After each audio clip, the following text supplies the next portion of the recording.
नमस्कार शेतकरी मित्रांनो, स्वागत आहे तुमचं एका विशेष व्हिडिओमध्ये। शेतकरी मित्रांनो, सध्या महाराष्ट्रामध्ये प्रधानमंत्री पीक विमा योजनेच्या अंतर्गत त्या ठिकाणी 2022, 23 आणि 24 या तीनही वर्षातील पीक विमा वाटपाचा कार्यक्रम त्या ठिकाणी सुरू आहे। आता यात विदर्भ असेल, मराठवाडा असेल, पश्चिम महाराष्ट्र असेल, मध्य महाराष्ट्र असेल, अशा एकूण 23 जिल्ह्यांचा समावेश याच्यामध्ये त्या ठिकाणी आहे। आता काही शेतकऱ्यांच्या खात्यावरती पीक विमा जमा झाला, तर काही शेतकऱ्यांच्या खात्यावरती जर आपण क्लेम पाहिलं तर त्यावरती क्लेम अमाउंट 0 असं त्या ठिकाणी दाखवत आहे। सोबतच क्लेम कॅल्क्युलेटेड आणि UTR नंबर येणे असंही त्या ठिकाणी दाखवत आहे।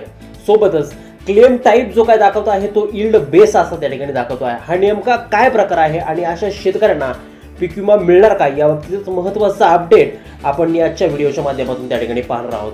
त्यामुळे व्हिडिओ जो आहे तो शेवटपर्यंत अगदी काळजीपूर्वक पहा। चॅनलवरती जर नवीन असाल तर चॅनलला जरूर सबस्क्राइब करा। शेतकरी मित्रांनो, आता ही जी काय क्लेम अमाउंट आहे ती नेमकी कशी पाहायची, तुमचा पीक विमा आलाय की नाही हे नेमकं कसं पाहायचं, हे ऑनलाईन कसं चेक करायचं ते आपण थोडक्यात त्या ठिकाणी पाहणार आहोत। आणि नंतरून याबाबत सविस्तर आपण त्या ठिकाणी चर्चा करणार आहोत की तुम्हाला पैसे येणार की नाही येणार। बघा शेतकरी मित्रांनो, PMUBYच्या वेबसाईटवरती जायचंय, तिथं अशी विंडो तुम्हाला त्या ठिकाणी ओपन होईल। त्यामध्ये तुम्हाला तुमचा जो काय रजिस्टर्ड मोबाईल नंबर आहे तो टाकून घ्यायचा, कॅप्चा कोड टाकायचा आणि रिक्वेस्ट फॉर OTP ऑप्शनवरती क्लिक करायचं। आता हा जो काय OTP आहे हा तुमच्या रजिस्टर्ड मोबाईल नंबरवरती त्या ठिकाणी गेलेला आहे आणि हा OTP तुम्हाला इथं त्या ठिकाणी एंटर करायचा। OTP एंटर करताना काळजी घ्यायची, तो व्यवस्थित एंटर केला जाईल। त्यानंतर अशी एक विंडो त्या ठिकाणी ओपन होईल, त्यावरती फार्मर नेम असेल किंवा तुमचे पॉलिसी डिटेल्स त्या ठिकाणी असेल। आता पॉलिसी डिटेल्समध्ये जे काही ॲप्लिकेशन नंबर आहे, तुमचं क्रॉप आहे, व्हिलेज आहे, एरिया आहे, तुमची सबसिडी आहे, पॉलिसी स्टेटस तुमचं ॲप्रूव्ड झाला आहे आणि क्लेम डिटेल्स आहेत। तर या क्लेम डिटेल्स जे काय आहे तर यावरतीच आपल्याला थोडं त्या ठिकाणी पाहायचं आहे। जे तुमचे क्लेम डिटेल्स आहे त्याच्यावरती जर क्लिक केलं तर अशी विंडो त्या ठिकाणी तुम्हाला ओपन होते। आणि ही विंडो एकदा ओपन झाली की याच्यामध्ये अकाउंट नंबर आहे, क्लेम टाईप आहे, क्लेम अमाउंट आहे, क्लेम डेट आहे, UTR नंबर आहे आणि क्लेम स्टेटस देखील आहे। तर याच्यावरनं तुमच्या खात्यामध्ये पीक विमा येणार आहे की नाही हे त्या ठिकाणी तुम्हाला समजणार आहे। तर याबाबतच आपण सविस्तर माहिती त्या ठिकाणी पाहिली आहे। तर बघा शेतकरी मित्रांनो, आपण व्ह्यू ऑप्शनवरती जर इथं क्लिक केलं तर अशी ही विंडो त्या ठिकाणी ओपन होते। आता याच्यामध्ये जर आपण पाहिलं तर याच्यामध्ये आपल्याला दिसत आहे म्हणजे क्लेम डिटेल्स। आता क्लेम डिटेल्समध्ये अकाउंट नंबर आहे, क्लेम टाईप आहे, क्लेम अमाउंट आहे, क्लेम डेट आहे, UTR नंबर आणि क्लेम स्टेटस असे 6 कॉलम त्या ठिकाणी दिसत आहेत आपल्याला।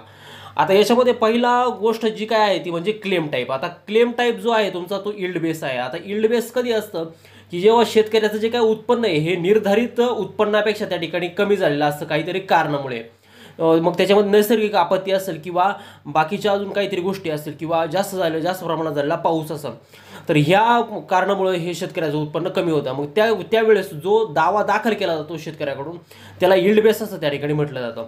आता इथं जी क्लेम अमाऊंट जी दाखवतोय त्या ठिकाणी इथं 0 दाखवतोय। आता इथं क्लेम अमाऊंट 0 आहे। त्यानंतर क्लेम डेट, जो तुमची क्लेम डेट जी आहे ती 1/3/2025 ही त्या ठिकाणी दाखवली आहे।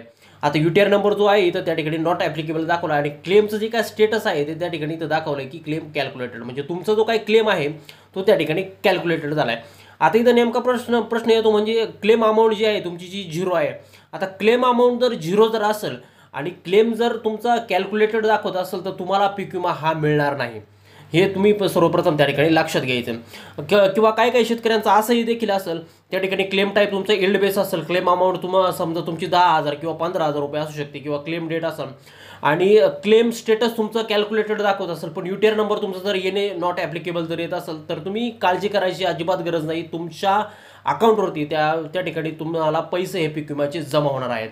ज्यावेळेस तुमचा हा UTR नंबर ज्यावेळेस पडेल तर त्या क्षणी तुमची जी काय अमाऊंट आहे ती तुमच्या बँक खात्यामध्ये त्या ठिकाणी ट्रान्सफर केली जाते।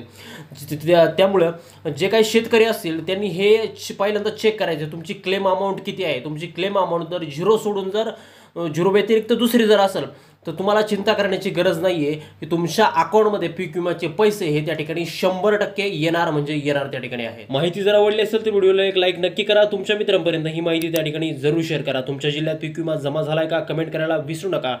चॅनलवरचे चॅनल सबस्क्राईब करा। भेटूयात पुढच्या नवीन व्हिडिओमध्ये, तोपर्यंत शेतकरी मित्रांनो धन्यवाद।